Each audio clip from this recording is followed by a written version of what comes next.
While I've been disappointed with administrations, governments, judiciary, media, and the world at large for a major part of my life, today, very rarely what happens is I get really angry.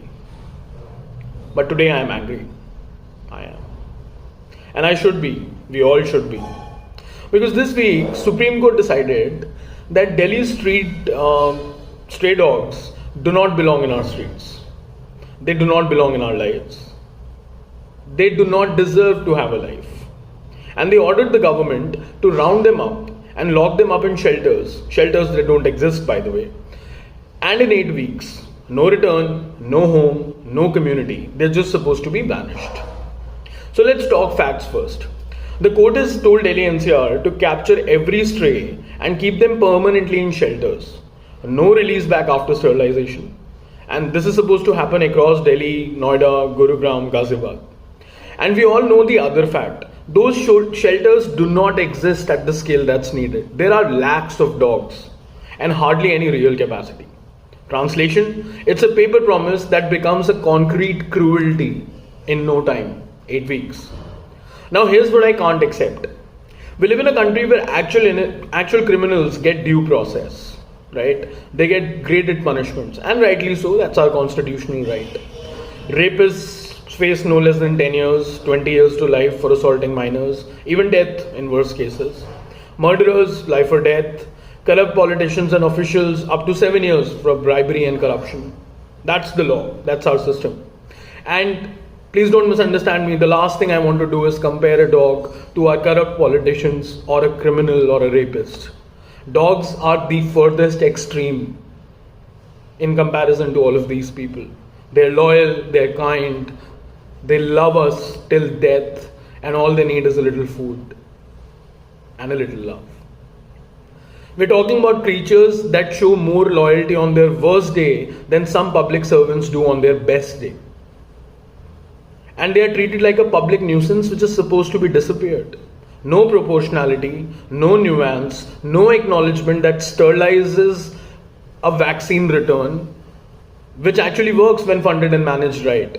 No, just sweep them out of sight. Tell me, what did the dogs do? Did they rape? No. But rapists still go through trial and sentencing, not mass removal orders. I wish they were.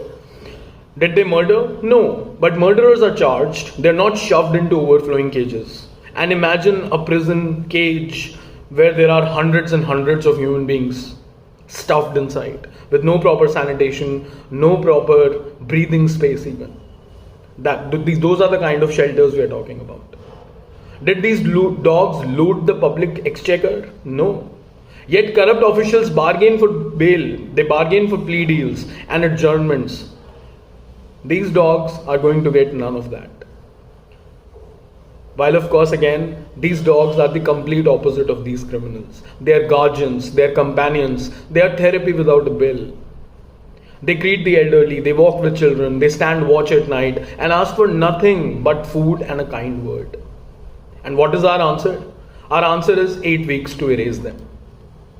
This lazy governance wrapped in legal language, this is just so crazy. If the administration truly cared about public safety, it would have funded a large-scale sterilization and vaccination. It would enforce responsible feeding points. It would penalize cruelty. It would run adoptions, and it would build real shelters before dictating a mass roundup. But no, none of that is happening. The plan, the solution is catch now, figure it out later. That can't be policy, right? It isn't policy. It is just panic. It's not compassion. It's cowardice. And to everyone who's applauding from air-conditioned offices, step into the municipal ABC centers today.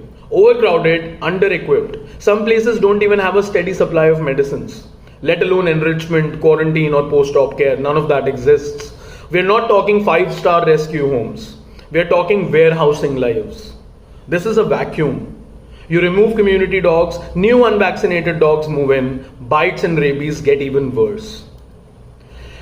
That's not me saying it, by the way. This is basic epidemiology and field experience from every city that has already tried sweep and dump. It just doesn't work. It's absolutely inhuman.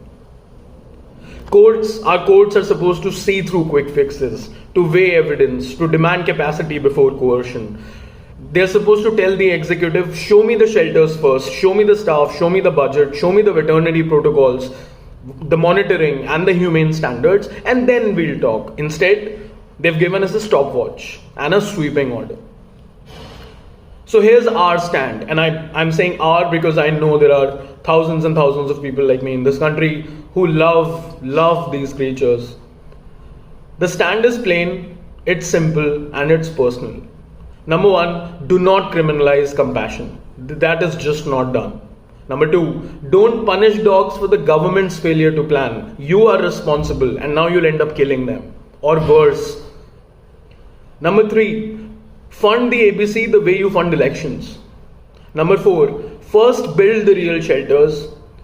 They need to be audited and they need to be open to citizen oversight. Only then we talk. And number five, adopt, don't abandon. Vaccinate, please. Don't just make them vanish. Dogs are not the menace. Indifference is. Policy amnesia is. Administrative shortcuts are. If we can write pages of statute for rapists, murderers, and corrupt officials, I don't know what the lawyers in my country are doing. We can surely craft one sane, humane, science-based plan for the beings who have given us nothing but loyalty and love. Until then, at least I refuse to call this public safety. It is not. I'll call it what it is. It's a death sentence dressed as governance. And like so many others, I will not be quiet about it.